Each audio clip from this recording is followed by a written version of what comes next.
আপনারা অনেকে হয়তো আমাদেরকে চিনে থাকতে পারেন। আপনারা যাকে মানবতার দৃষ্টান্ত স্থাপন করে যাওয়া মীর মাহফুজুর রহমান মুগ্ধ, আমি তার বড় ভাই মীর মাহমুদুর রহমান দীপ্ত, এবং আমার পাশে আছে আমার ছোট ভাই মুগ্ধর আপন যমজ ভাই মীর মাহবুবুর রহমান স্নিগ্ধ। আমরা আজকে এই ইন্টারন্যাশনাল ক্রাইম ট্রাইব্যুনালে এসেছি সেই মুগ্ধের হত্যাকাণ্ডের অভিযোগ দায়ের করার জন্য। প্রধানত সে 18 জুলাই 2024 সালে গুলিবিদ্ধ হয়ে ইন্তেকাল করে, শহীদ হয়। সেই অভিযোগ দায়ের করার জন্য আমরা আজকে এখানে এসেছি আসলে। তো আমি অল্প কিছু কথা বলে নিচ্ছি, তারপরে আমি সরাসরি আমাদের অভিযোগের ব্যাপারে চলে যাই।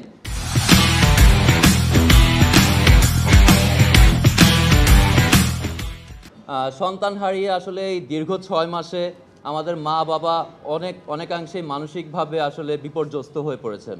তো আমাদের সর্বাত্মক প্রচেষ্টা ছিল তাদেরকে স্বাভাবিক জীবনযাপনে আসলে যতটুকু পারা যায় ফিরিয়ে আনার জন্য, কিন্তু পারিপার্শ্বিক অনেক কিছুর কারণেই, অনেক ধরনের প্রেশারাইজ সিচুয়েশন, যেমন অন্যান্য বিভিন্ন রাজনৈতিক দল থেকে শুরু করে মানুষজনের জন্য তারা এখনও পর্যন্ত সুস্থ স্বাভাবিক জীবনযাপনে আসতে পারছেন না। সেটা আমাদের একটি বড় কনসার্ন। এই 6 মাসে আসলে আমরা চেষ্টা করেছি আমাদের পক্ষ থেকে যতটুকু সম্ভব আমরা এই হত্যাকাণ্ডের ব্যাপারে যতটুকু প্রমাণ সংগ্রহ করা সম্ভব আমাদের নিজের উদ্যোগেই আমরা সংগ্রহ করা শুরু করেছি, যেহেতু প্রশাসন প্রথমে পুরোপুরি অকার্যকর অবস্থায় ছিল। তাই নিজ উদ্যোগে সব ধরনের ফুটেজ এগুলো কালেক্ট করার লেগেছে।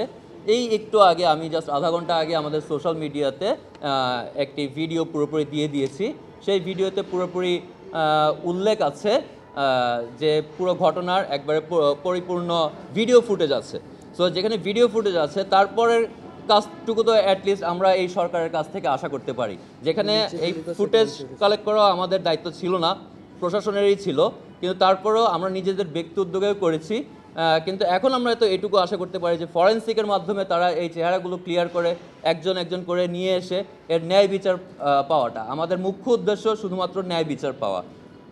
আর এর সাথে আমরা আরও কিছু কথাও বলতে চাই। আপনারা যদি চান আমি ভিডিওটা এখন প্লে করতে পারি, অরিজিনাল ভিডিও আপনারা দেখতে পারেন এবং আমি বর্ণনা করতে পারি। ঠিক আছে, এখন অভিযোগের বিষয়ে আসি।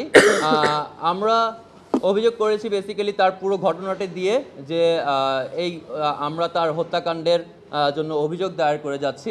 ট্রাইব্যুনালে চিফ প্রসিকিউটর তাজুল ইসলাম সাহেবের সাথে আমাদের কথা হয়েছেন এবং তিনিও সে ব্যাপারে একেবারে সম্মত হয়েছেন যে আমরা এখন কোনো নাম আমরা দেইনি, আমরা কোনো নাম না দিয়ে আমরা অভিযোগ দায়ের করে গিয়েছি।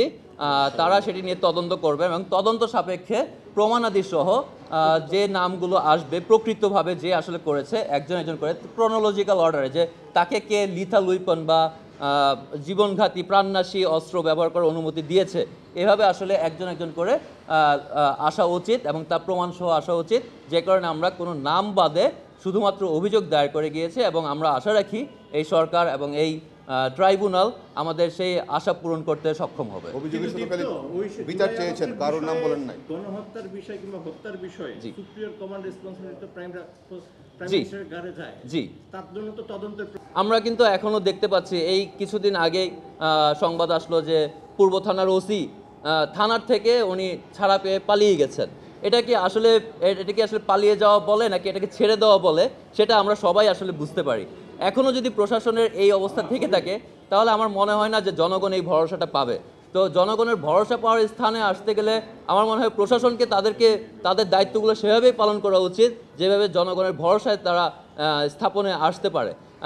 ভালো খারাপ সব জায়গাতে আছে। আমাদেরকে এই ফুটেজ কালেকশনের ব্যাপারে এডিশনাল আইজি জাহাঙ্গীর সেলিম উনি হেল্প করেছেন। আমাদের পশ্চিম থানার বর্তমান যে ওসি হাফিজ উনিও যথাসম্ভব সাহায্য করেছেন এবং JRA মানে জুলাই রেভলিউশনারি অ্যালায়েন্সের যে আহ্বায়ক সালেহ উনিও যথেষ্ট সাহায্য করেছেন। তো এখানে ভালো মানুষ যেমন আছে তেমনি খারাপ মানুষও আছে। তো প্রশাসনের কাছে আমাদের একটাই আবেদন থাকবে যে যারা ভালো আছেন, যারা ভালো অবস্থায় নেই তাদেরকে আপনারা ভালো করুন, আপনারা তাদেরকে সহযোগিতা করুন যাতে তারা আপনাদের নামগুলো নষ্ট করতে না পারে। আমাদের কাছে যে ভিডিও ফুটেজ আছে, সিসিটিভি ভিডিও এবং অন্যান্য ভিডিও, আমি আপনাদেরকে যদি ভিডিওটা দেখাই তাহলে আপনারা আসলে আরও পুরোপুরি ক্লিয়ার হতে পারবেন।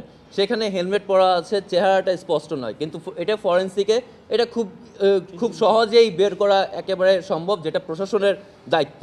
কিন্তু ফরেন্সিকের এক্সপার্ট তো আসলে আমি না বা আমরা না, আমরা ব্যক্তি উদ্যোগে তো সেটা করতে পারি না।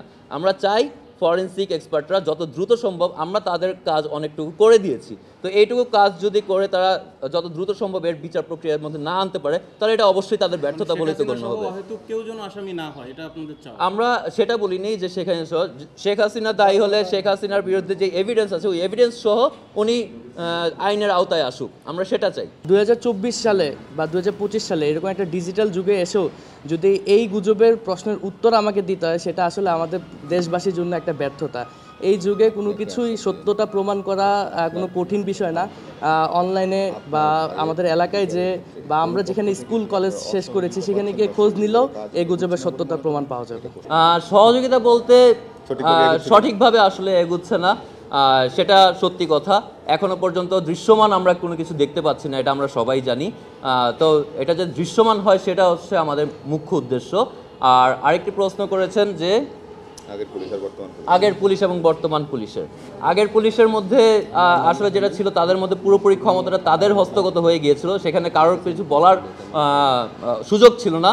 কিন্তু এখনকার পুলিশ আবার অতিরিক্ত নরম হয়ে গেছে, যেখানে আসলে অন্যায়কারীও সেখানে অন্যায় করা শুরু করে দিয়েছে।